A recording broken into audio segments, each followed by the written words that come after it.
Magandang araw po sa inyong lahat at dadako tayo muli sa konting kaalaman at gabay sa ating pang-araw-araw na buhay. Pamagat po ng ating maiksing pag-aaral, It's Worth the Wait. It's worth the wait. Gamitin ko po ang dalawang talata, babasahin ko po ng mabilis. Una sa Isaiah chapter 40 verse 31. Ito po ang sabi: ngunit silang nangaghihintay sa Panginoon ay mga babagong lakas. Sila'y paiilang lang na may mga pakpak na parang mga agila.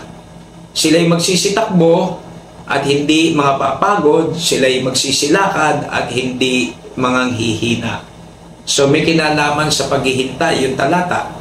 Sinabi rin ng Psalms chapter 40 verse 1, aking hinintay na may pagtitiis ang Panginoon at siya'y kumiling sa akin at dininig ang aking daing.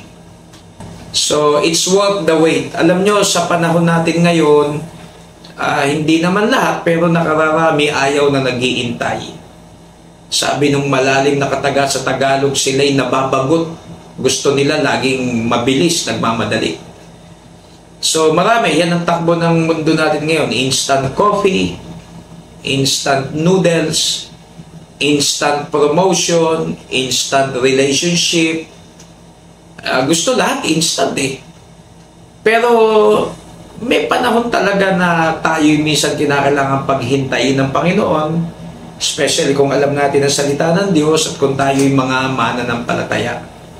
So, hindi lahat ay nakukuha sa mabilis na pamamaraan. Bigay ko sa inyo yung acronym ng WAIT. Okay, mabilis lang.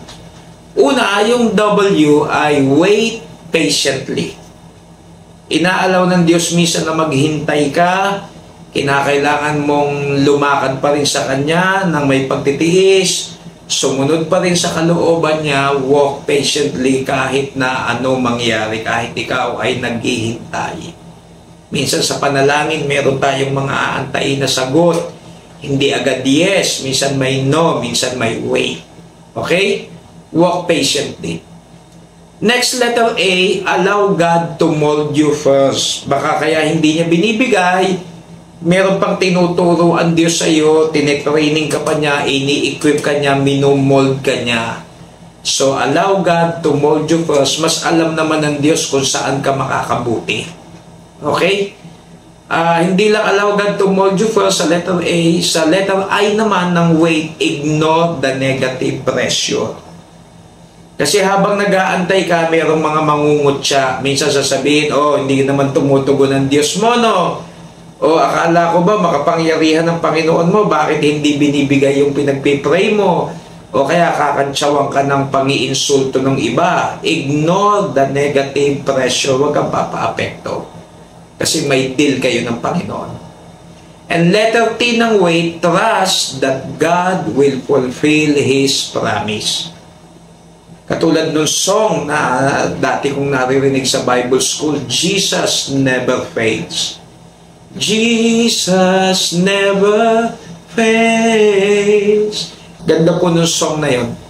Basta ang Diyos ang nangako, tiyak yan, walang mintis yan. Matuto lang tayong mag-antay, magpakababa, magpasakop sa Kanya, at tuloy lang tayo sa kung ano pinagagawa ng Diyos.